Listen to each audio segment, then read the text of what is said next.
wasiir ku-xigeenka wasaaradda amniga gudaha Koonfur Galbeed Soomaaliya Maxamed Yuusuf Maxamed Yare oo ay weheliyaan wasiir ku-xigeenka wasaaradda gaadiidka badda iyo dekedaha Koonfur Galbeed Soomaaliya maamulka degmada Baraawe iyo saraakiisha amniga ayaa xariga ka jaray saldhigga booliiska degmada Baraawe oo dhawaan dib u dayactir lagu sameeyay saldhigga booliiska. Ugu horreyn waxaa goobta ka hadlay taliyaha saldhigga booliiska degmada Baraawe Gaashaale Maxamed Cali Guud, gudoomiyaha degmada Cumar Cabdulle Maxamed iyo xildhibaan ka tirsan baarlamaanka federaalka Soomaaliya Maxamed Sheekh Cabdullaahi Ciiro ayaa u mahadceliyay wasaaradda amniga gudaha Koonfur Galbeed oo dib u dayactir ku sameysay saldhigga booliiska degmada Baraawe. geekani xarag jaraha ee saldhiggii degmada Baraawe oo ma aragnaa waqti oo muddo ma aragnaa dayactir shay socdi oo ma aragnaa si qurux badan ninka dhisi awal horna ma aragnaa haay meel dad ballankii hiri kornay oo ma aragnaa shibshihaas ku hoobado oo si qurux badan ninka dhisi wasaaradda amniga walikum hasan wasaaradda amniga dawladda Koonfur Galbeed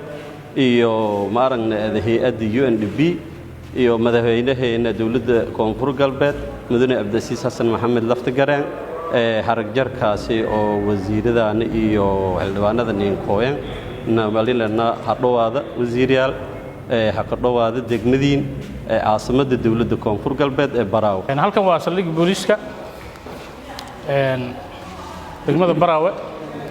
oo maanta oo martin ugu yahay oo xarag jarayo hadii la yiraahdo saldhiggan ay noo dhistay wasaaradda amniga iyo cidii ay la kaashataba waxaan rabnaa ugu mahadcelino iyo madaxweynaha dawladda Koonfur Galbeed oo runtii dadaal badan gelinaya in yaani wax qabsoomaan insha Allah taala cid gacan ka geysatay wasaaradda iyo cidii kaleba oo la kaashadayba waxaan rabnaa in halkan ugu mahadcelino si guud wafdiga nala jooga oo xildhibaanka ugu horeeyo iyo wasiirka iyo wasiirada way mahadsan yihiin oo ay nagala soo qayb galeen xarag jarkiisa inaan maanta la kulano saldhigga cusub ee degmada Baraawe ee booliiska in isagana dayactir xoog leh lagu sameeyay oo aan nasiib u yeelnay inaan xarag jarkii aan qayb ka noqono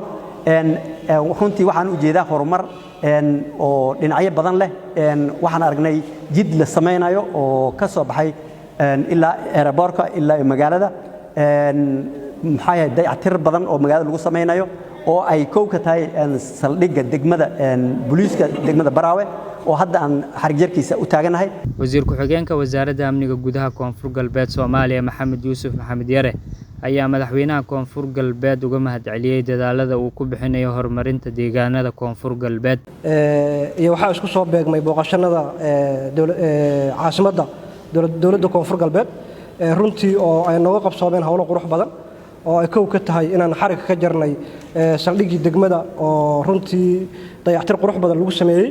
oo aan uga mahadcelinayno madaxweyne Cabdicasiis oo runtii ay ka go'an tahay inuu horumariyo deegaanada Koonfur Galbeed guud ahaan si gaar ah indhag gooni ku fiirinaya caasimadda dawladda Koonfur Galbeed runtii saldhiggii oo maalintii la bilaabay iyo maanta aad u kala duwan oo qofkii hore u arkay maanta uu u maleeyay in ayadii tahay meesha aan taaganahay oo aad u qurux badan. Maxamed Qadar Warsan Radio Shabeellaha Hoose.